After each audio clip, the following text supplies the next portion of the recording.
We've all watched videos on YouTube that essentially are built around something like all of these top YouTubers are doing this right now. Or it may be in a different business, a different niche that you're watching this, but basically this is the silver bullet that will help you to succeed in your business right now.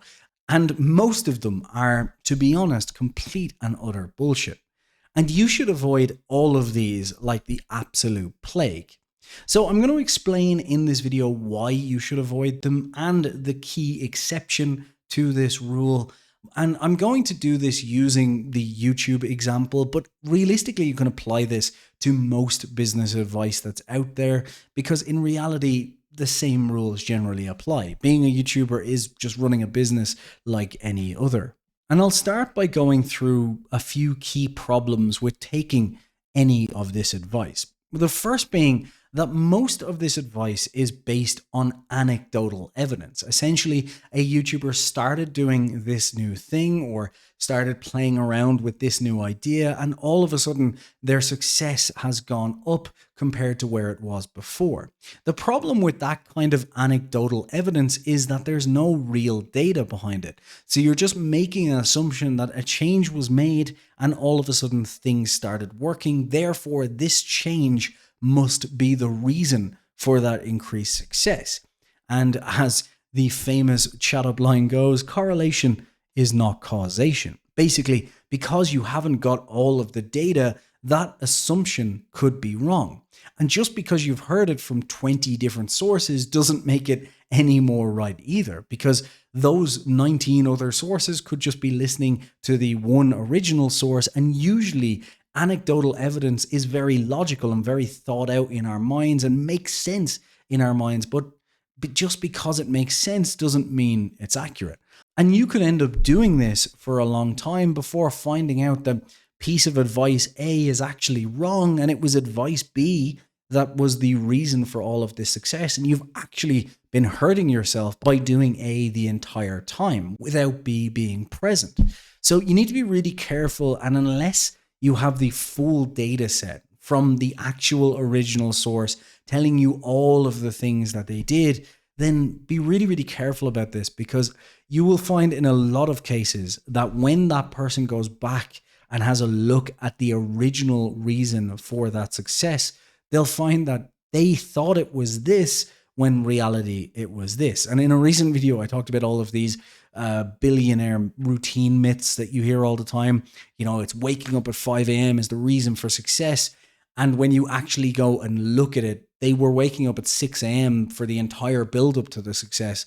And it's just on the day that they were successful, they woke up at 5 and all of a sudden thought it was all of that work when in reality it had nothing to do with it. So be really careful with that, first of all. And then the problem is, even if the advice is absolutely correct, it probably won't work for you going forward. Because if you've heard this advice from 20 different channels talking about how X and Y YouTuber, Mr. Beast, Era, Ryan Trahan are all doing this thing now, you've probably heard it from the 500th person in the list.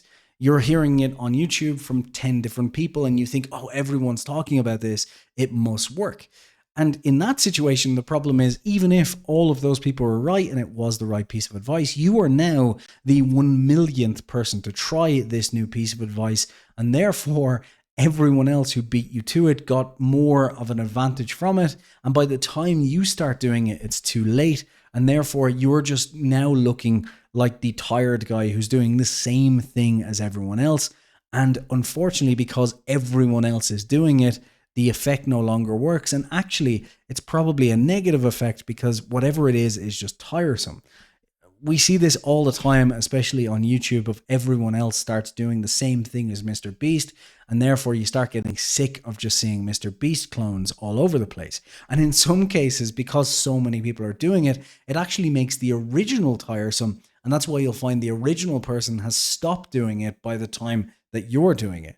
So maybe one key way to look at this is, if you're getting a piece of advice pointed out from the original source, go to the original source, check their next video or whatever business it may be, their next product, and see if they're still doing it. Because if they're not, then you doing it is probably going to negatively affect what you're doing because it's just too late. And the final problem before I get onto the exceptions is that you do need to always keep in mind that the person who is giving you this advice is more than likely trying to sell you.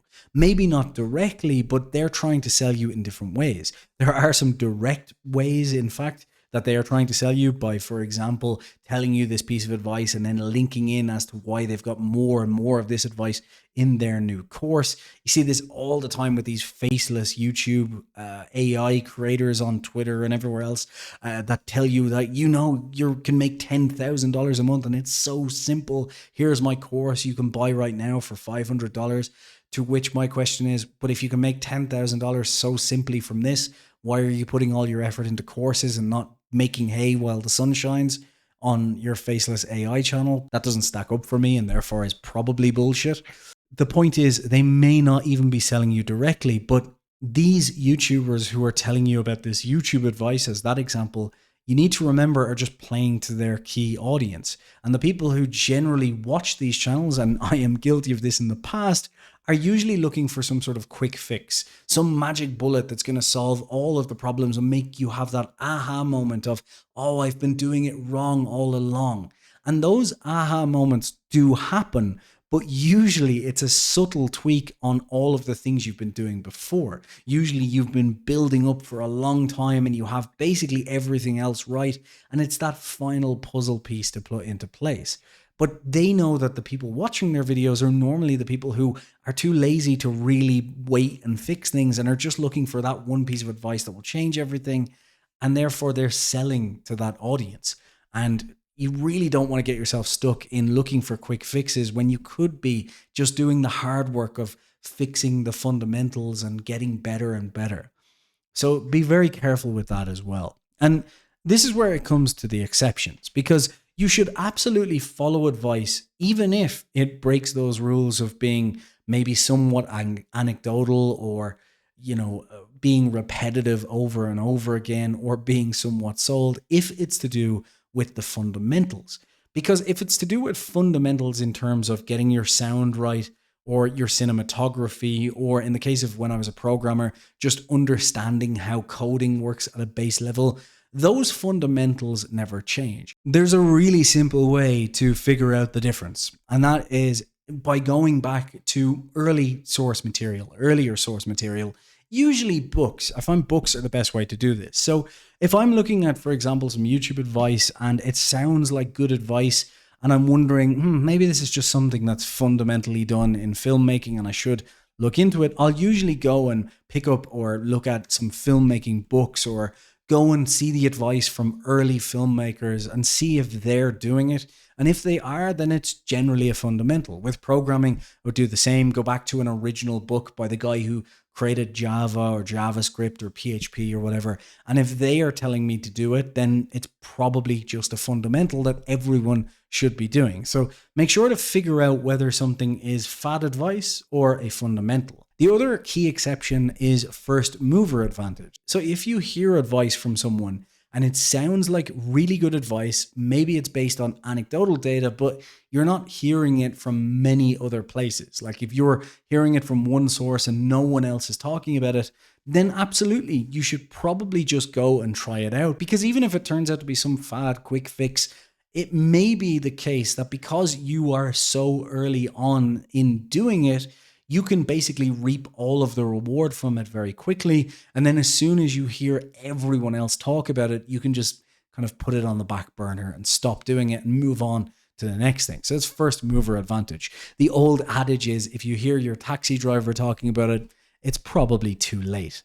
So by all means, take the advice and keep your ears out to the advice and use it as inspiration in your business, be it YouTube or otherwise, because generally you can find something that might not be perfectly for you or might be the thing that's done by everyone else.